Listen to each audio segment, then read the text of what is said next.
The limit does not exist. Damn. That same Mean Girls dream again. Whew.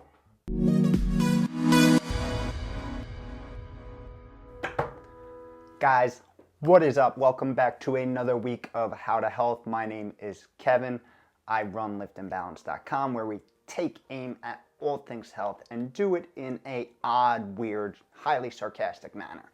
This week we're going to be talking about some of the physiological irony that is alternate day fasting. I sense you're doing something ironic. Some things that have just been evident and prevalent through my now 4-month alternate day fasting experiment. And that is the sensations of being wide awake and being helplessly tired.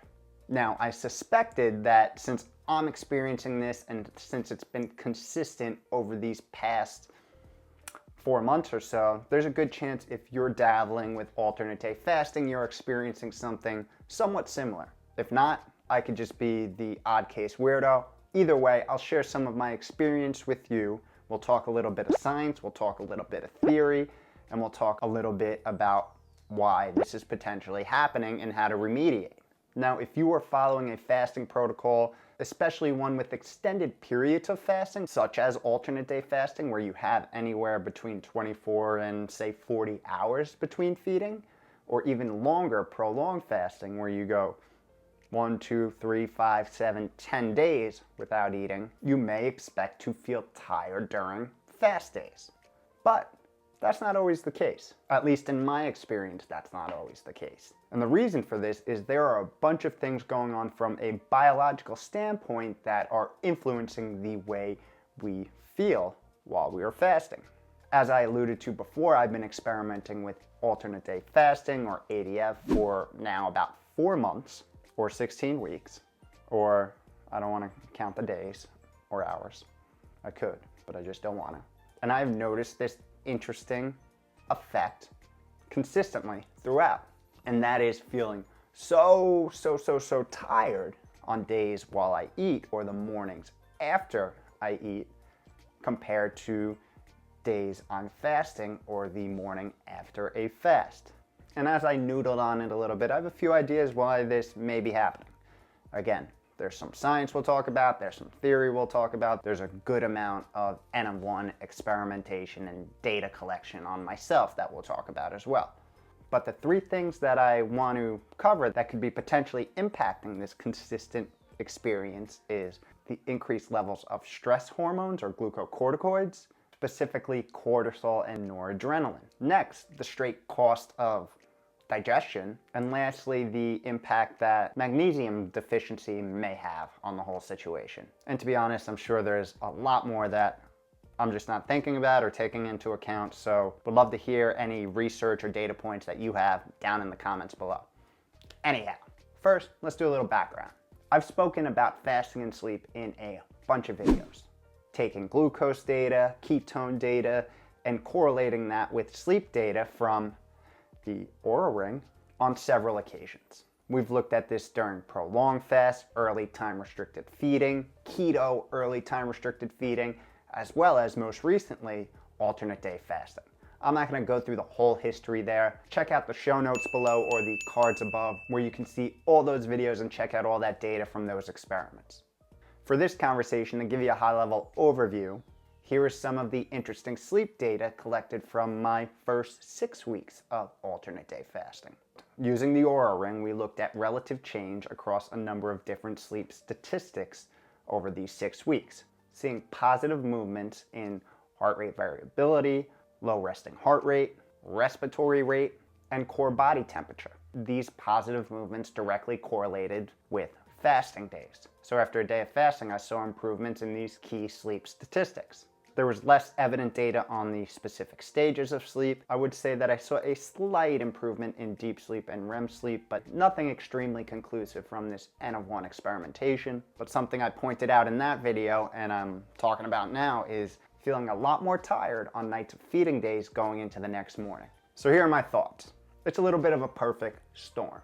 Starting with stress hormones, and particularly, like I said, cortisol and noradrenaline. One of the things that has been pretty frequently documented when doing a prolonged fast which I would kind of consider alternate day fasting, because typically we're hitting that 24 to 40 hour mark between meals, is an increase in your stress hormones. Now there's some evolutionary theory behind why this might be happening. Your body is sensing nutrient deprivation. It's saying, hey, we don't need to prioritize sleep right now. We need to prioritize keeping the body up so it could go hunt and forage for food. Now in today's day and age, we don't really need to hunt and forage for food anymore. We could go to the grocery store. But back in the day when food was scarce and we would go days without eating because there was no food, this is thought to be a natural survival mechanism and obviously a sleep disruptor. That's why I find myself after full days of fasting, when I'm probably about 30 hours in, I'll typically wake up in the middle of the night and feel kind of wide awake at like 3 a.m. when my normal wake up time is around 5:30. Usually I could conk back out for a little bit, but I'm wide awake by 4:30. And at that point, I get up and I start my day a little early. The next suspect that I have for this potential influence is the cost of digestion. So what do I mean by this? It takes a hell of a lot of energy to break down food after you eat it. All of that is happening down in the intestines, and it takes some time. So for the hours after you eat, there is an increased amount of blood flow to these intestines to support the digestion of food. And to fulfill this increased requirement for blood, your body lessens the flow to other areas. This is what I've attributed to the tiredness at night after feeding.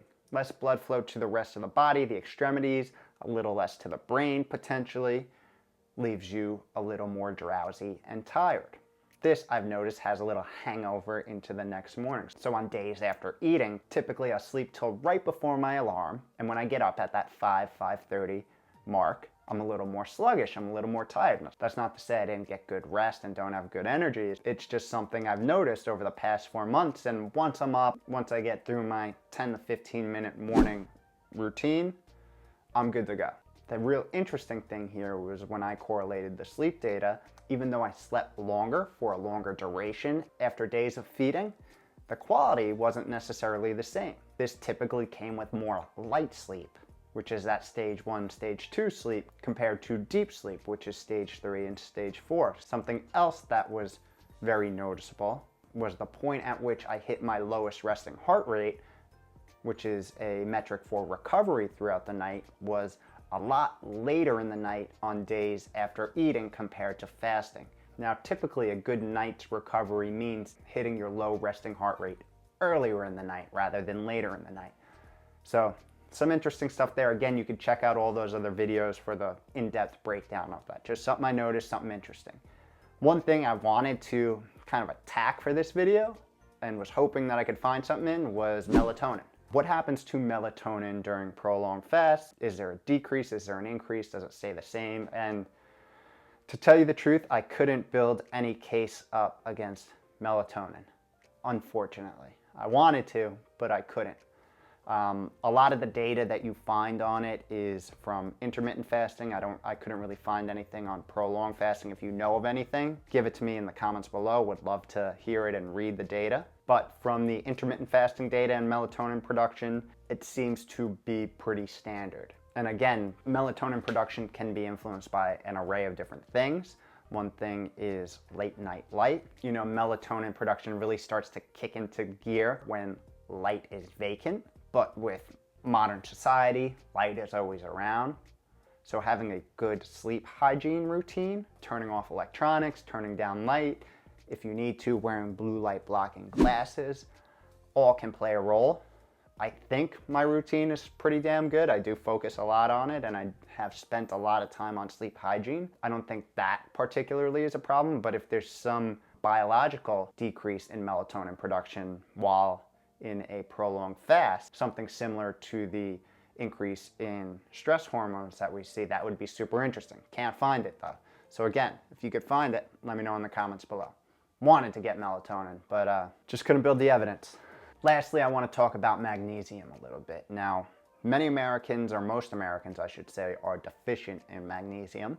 And during fasting and or calorie or carbohydrate restriction, we see a decrease in magnesium as well. And when we put it in terms of sleep, magnesium plays a role in the quality of deep and restorative sleep that we have. And this is by maintaining a healthy level of a neurotransmitter called GABA, which promotes sleep. So this is something that I haven't been able to measure on myself, so I don't know, but it's, again, I suspect that this is playing a role, and it's a point of possible intervention that I'm looking to take advantage of. So those right there, the increase in stress hormones, the cost of digestion, and the deficiency in magnesium are 3 possible points of intervention to look into if you're having the same experience as I am. So what can you do about it? What are some of the possible interventions? Well, I'll start by saying this. As long as you're feeling rested and restored, there may be no reason why you have to get all up in a fizzy about a little less sleep on nights after fasting. We all come equipped with this natural sleep pressure that builds when we don't have enough sleep. So if you're experiencing consistent poor sleep, your body's going to put you to sleep. But if you'd like to be proactive, first what I would suggest is looking into some ways to potentially track your sleep. I use, like I said before, the Oura Ring. It gives me a full breakdown of each night's sleep. There are several other ways to track it at night, but this at least will give you some data to correlate relative change against. Not saying these things are 100% accurate, but with relative change, at least if it's consistently inaccurate, you'll be able to see the difference between fasting and not fasting days. Next, if you're having some problems with sleep onset, you can look into a low-dose melatonin supplementation. I haven't tried that yet. I might try it. I'm kind of up in the air on it. I haven't really had a problem with going to sleep. I could get to sleep while fasting without a ton of work. My problem is really the staying asleep and not waking up at 3 a.m. ready to like fight a bear or something. So you can try that. Also, what I have been doing is supplementing with magnesium, specifically on fasting days. And with doing this for the past couple of weeks, I can't say with clear distinction that it's actually made a difference. I haven't noticed anything from the data, from the Oura Ring, or just personal feel and experience, anything substantial. But I'm continuing to do it, at least until the supplements run out.